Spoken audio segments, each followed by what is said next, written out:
Recall that in the past few lectures, we have been talking about the vector potential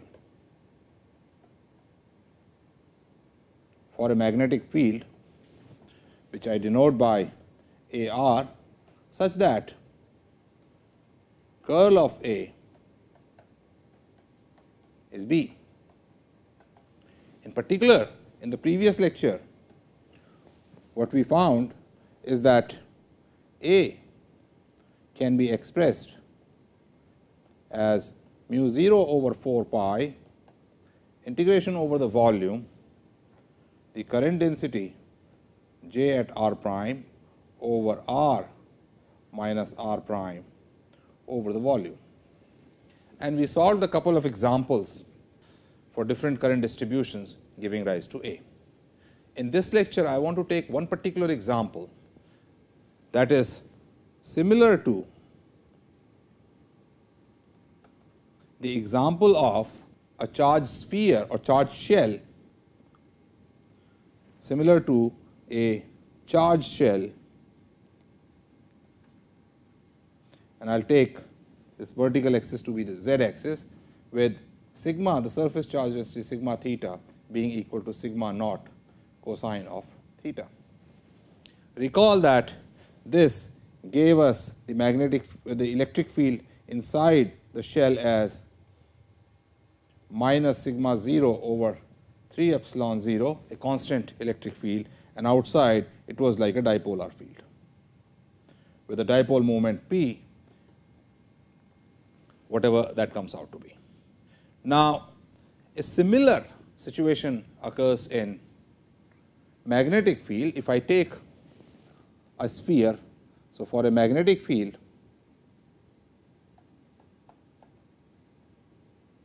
a similar situation occurs if I take a sphere, rather a shell, and have a surface current density k on it, which is k sin theta in the phi direction. Let me show this current here with red color. It is a current at everywhere, it is only on the surface, is flowing in the phi direction if I use the spherical polar coordinates. The current could arise out of charged shell rotating with certain angular speed, or as we will see later, also this is equivalent to a magnetized sphere. So, this is only on the surface. Therefore, if I were to ask how much is the current at a certain point passing through this line, then you recall that this length is going to be r d theta. So, the current through this small r d theta is going to be k sin theta times r d theta in the phi direction. In any case, I want to now calculate the vector potential for this. By definition, the vector potential A r will be equal to mu naught over 4 pi integration j r prime over r minus r prime d v prime.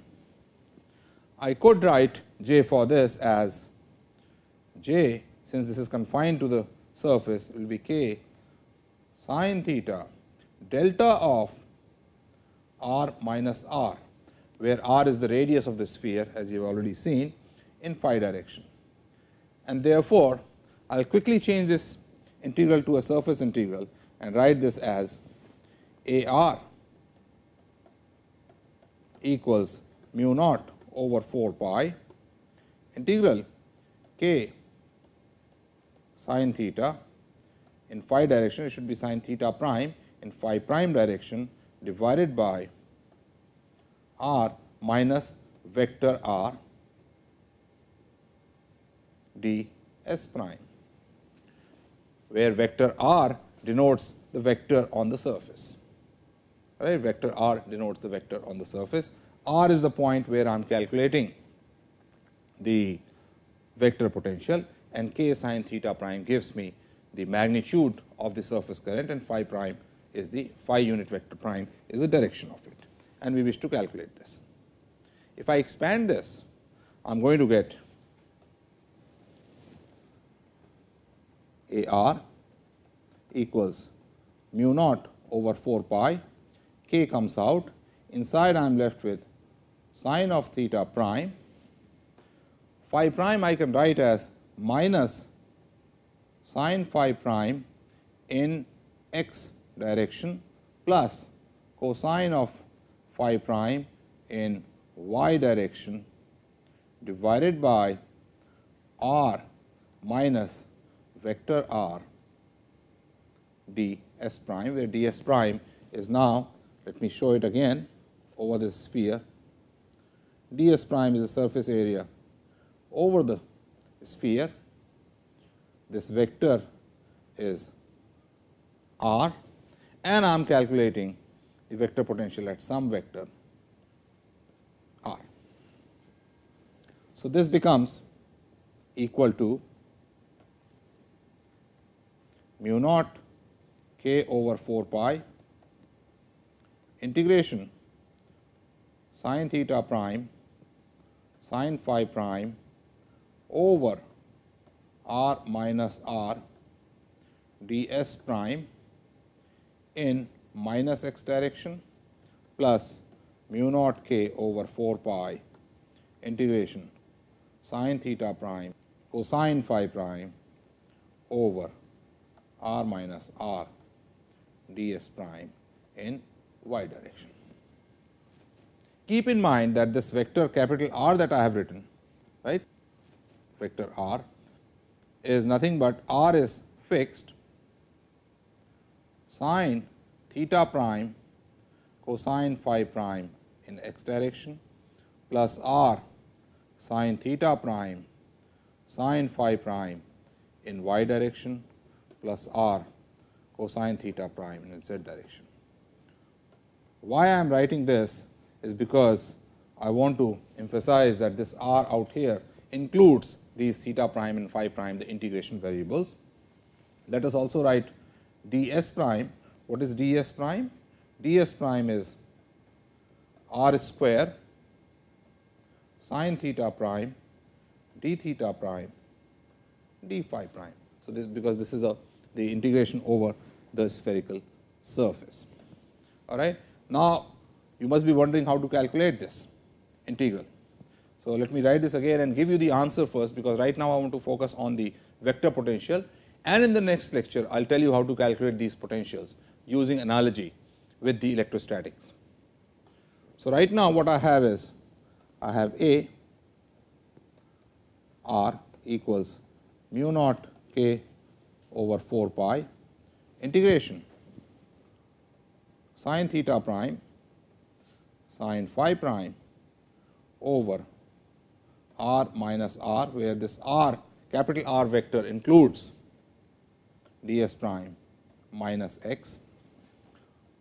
This r capital includes theta prime and phi prime, mu naught k over 4 pi integration sin theta prime cosine phi prime over r minus r d s prime in y direction.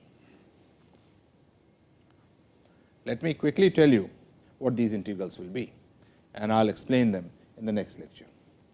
This integral sin theta prime sin phi prime over r minus capital R.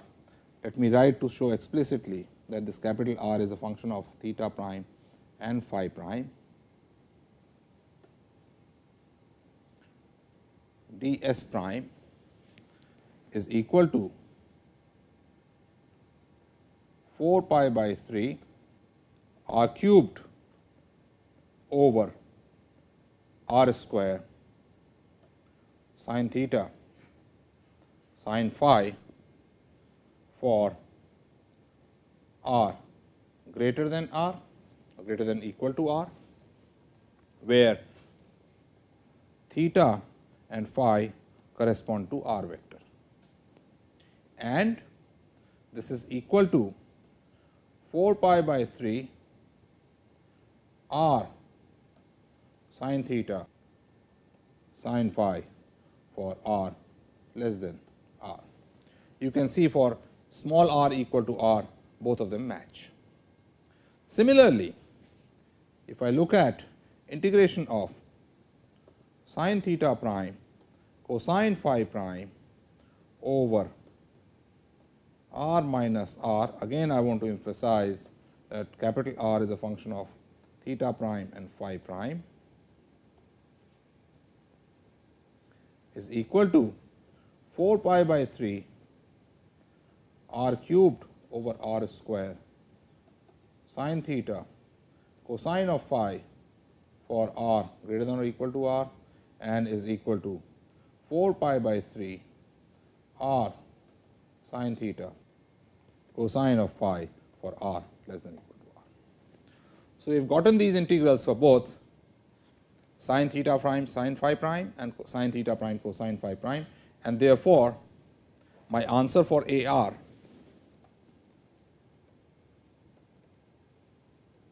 is equal to mu naught k over 4 pi, then I have a 4 pi by 3 r cubed over r square sin theta sin phi in minus x direction plus mu naught k over 4 pi by 3 r cubed over r square sin theta cosine of phi in the y direction. This is for r greater than or equal to r. Let us simplify this. It will be mu naught k over 4 pi times 4 pi by 3 r cubed over r square sin theta, I can take common, and this quantity sin phi minus x unit vector plus cosine phi y unit vector is nothing but phi vector unit vector. So, this is for r greater than or equal to r, and for the other limit I have mu naught k over 4 pi times 4 pi by 3 r sin theta sin phi in the minus x direction plus mu naught k over 4 pi times 4 pi by 3 r sin theta cosine phi in the y direction for r less than or equal to r, which again comes out to be equal to mu naught k upon 4 pi times 4 pi by 3 r sin theta, and again I can write this quantity in the green enclosure as phi unit vector for r less than or equal to r. So, in the final answer I have A r equals mu naught k over 3 r cubed over r square sin theta phi unit vector for r greater than equal to r, and is equal to mu naught k over 3 r sin theta phi for r less than r. This is my final answer for the vector potential. What about the magnetic field?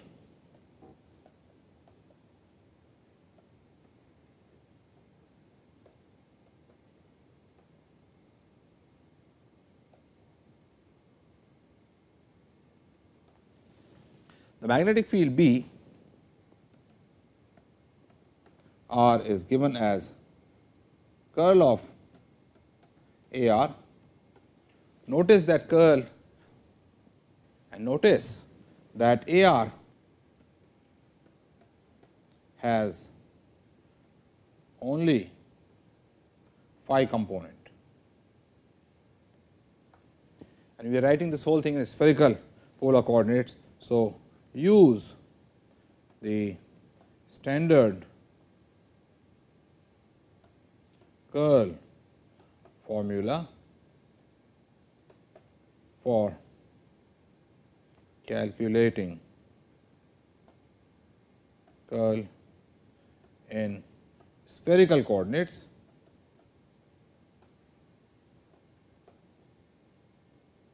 and that gives you the answer B of r is equal to mu naught k r cubed over 3 1 over r cubed 2 cosine theta r plus sin theta in theta direction for r greater than or equal to r, and this is equal to 2 mu naught k over 3 r in the z direction for r less than or equal to r. So, you see, when I look at this sphere, a spherical shell that has current, surface current k going like k sin theta in phi direction, the field inside is constant. It is similar to electric field being constant if a shell had a surface charge density which was sigma naught cosine theta. What about outside? I will show you that the outside field is like the dipolar field.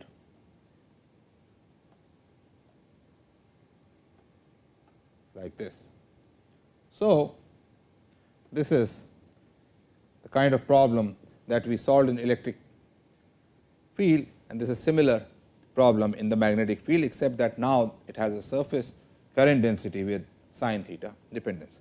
Let me, before I finish this lecture, show you that outside field is really a magnetic dipole field.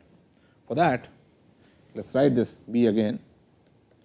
B r is mu naught k r cubed over 3 1 over r cubed 2 cosine theta r unit vector plus sin theta theta unit vector.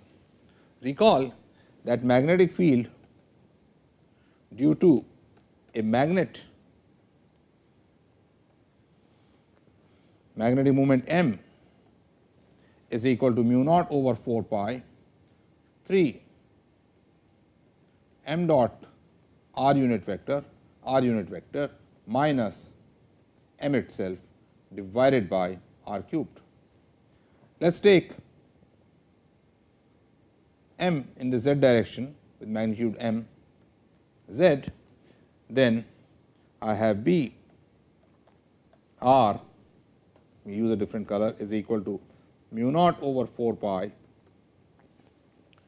times 3 m dot r now would give me m cosine of theta is r unit vector minus m z unit vector I will decompose into theta and phi, which then gives me cosine theta in r direction minus sin theta in theta direction divided by r cubed. So, this gives me mu naught over 4 pi, and I have 2 m cosine of theta r plus m sin of theta in theta direction divided by r cubed. You see, this has the same dependence on cosine theta and sin theta as the answer here. Let us compare terms. Let me take this m out and write it here, so that this factor enclosed in red is the same in both. So, what I am left with is, I will write it on the left hand side, mu naught m over 4 pi is equal to mu naught k r cubed over 3, or this implies that this sphere which carries a surface current of k has a magnetic moment of the magnitude m equals k times 4 pi by 3 r cubed. So, outside the magnetic field outside this sphere is like that produced by a point magnetic dipole with magnitude k 4 pi by 3 r cubed, and inside it is a constant field.